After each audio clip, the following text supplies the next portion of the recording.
Eh bien ça y est, le procès du rappeur Wayne W. Melly a bien commencé. Je vais vous faire un court résumé de ce qui a été dit. Il y avait aussi un artiste assez connu qui était présent. Le procès va durer plusieurs jours, donc attendez-vous à recevoir pas mal de news sur Wayne W. Melly. Mais je ne vais pas vous parler que de ça dans cette vidéo. Bien évidemment, je vais vous parler d'autres artistes, notamment Lil Wayne, qui a dit pour lui qui est la meilleure rappeuse de tous les temps. Donc sans plus tarder, let's go pour les news.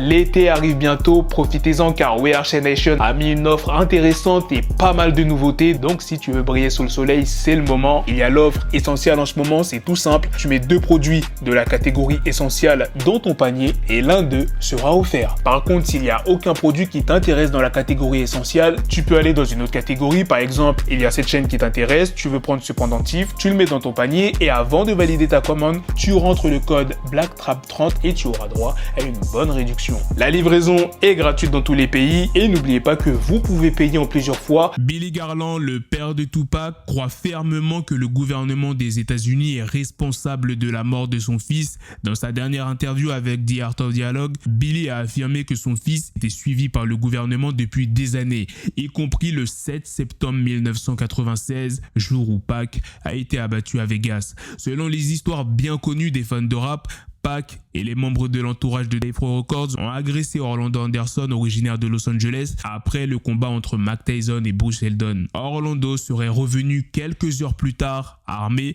Billy a condamné le comportement de Pac ce soir-là, citant son besoin de se prouver à l'équipe de Death Row. Il a également réprimandé Suge Knight et l'équipe de sécurité pour ne pas avoir protégé la source de revenus du label et pour être trop à l'aise avec lui en première ligne. L'oncle d'Orlando, Keffe D, a impliqué son neveu et lui-même dans la fusillade de Tupac pendant des années.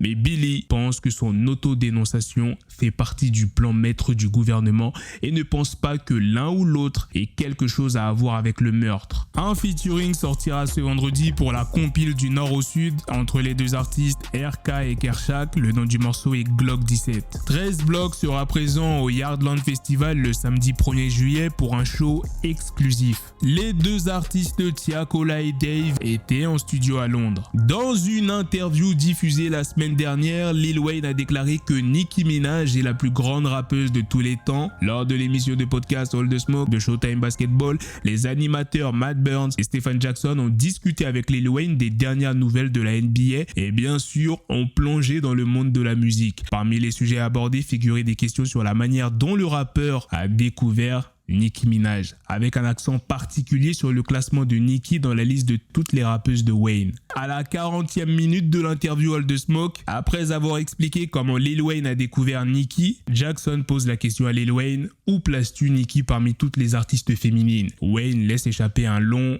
ouf, puis justifie sa réponse en disant: je ne veux blesser personne, mais personne ne peut rivaliser avec Nicki, ils viennent après. Nicki Lewinsky a partagé un tweet contenant des extraits de l'apparition de Lil Wayne dans le podcast, dont l'un montrait Lil Wayne proclamant Nicki comme la plus grande rappeuse de tous les temps. Nicki a légendé la vidéo avec des mots sincères disant « Je l'aime tellement ». Le deuxième clip du tweet de Nicki montre Lil Wayne répondant à la question de Jackson sur ce qu'il ressent lorsqu'il a recruté Drake et Nicki. Le premier jour du procès pour meurtre de Wayne W. Melly, de son vrai nom Jamel Demons, a révélé des informations choquantes des deux côtés.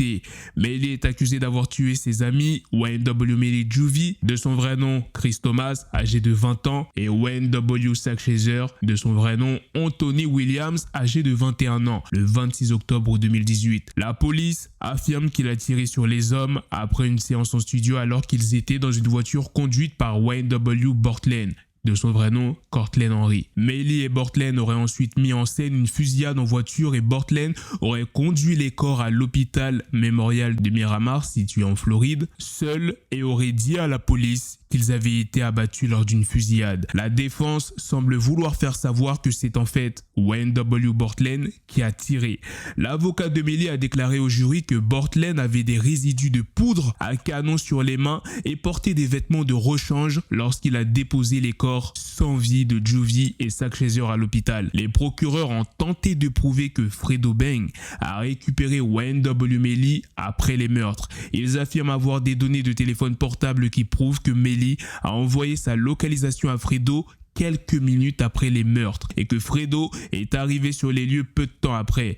Le jury a également été informé de messages textes incriminants que Wayne W. Melly a envoyés à des amis après l'incident. De plus, le jury a vu des vidéos de surveillance de Wayne W. Melly quittant le studio et montant dans la voiture dans laquelle Juvie et Zack Shazor ont été abattus cette nuit-là. Ils ont également vu des vidéos des corps sans vie de Juvie et Zack Shazor étant retirés de la voiture à l'hôpital.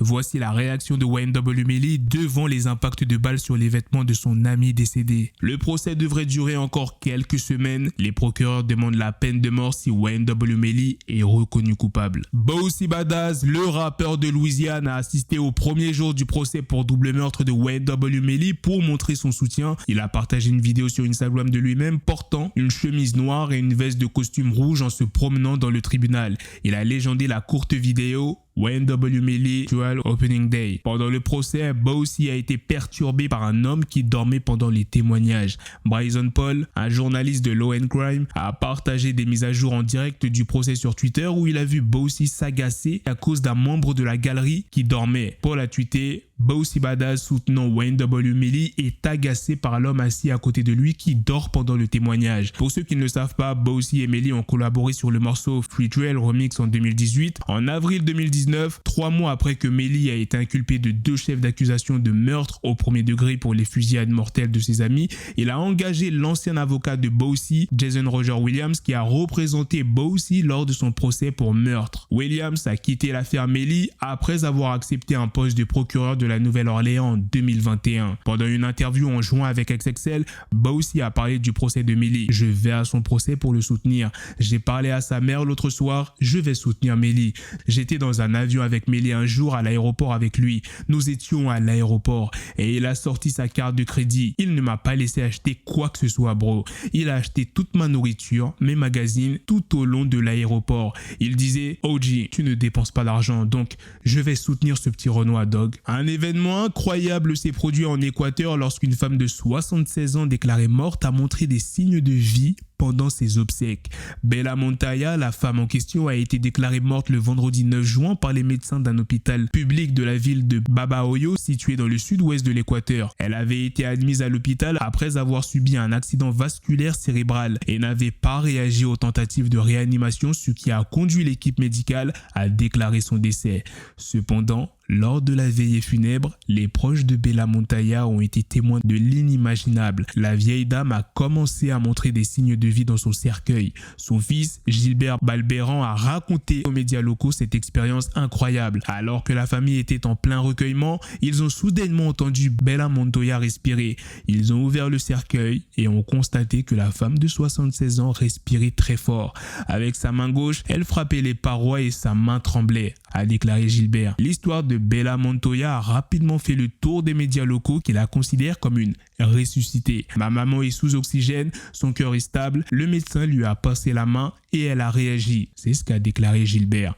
En réponse à cet incident, le ministre de la Santé a annoncé qu'une commission spéciale serait mise en place pour enquêter sur les raisons qui ont conduit l'équipe médicale à déclarer à tort le décès de Bella. Voilà les gars, c'est la fin de cette news, c'est aussi la fin de cette vidéo. Dites-moi dans les commentaires qu'est-ce que vous en pensez de toutes les news que je vous ai présentées dans cette vidéo. Sur ce, on se donne rendez-vous très prochainement pour d'autres vidéos news. Prenez soin de vous la famille.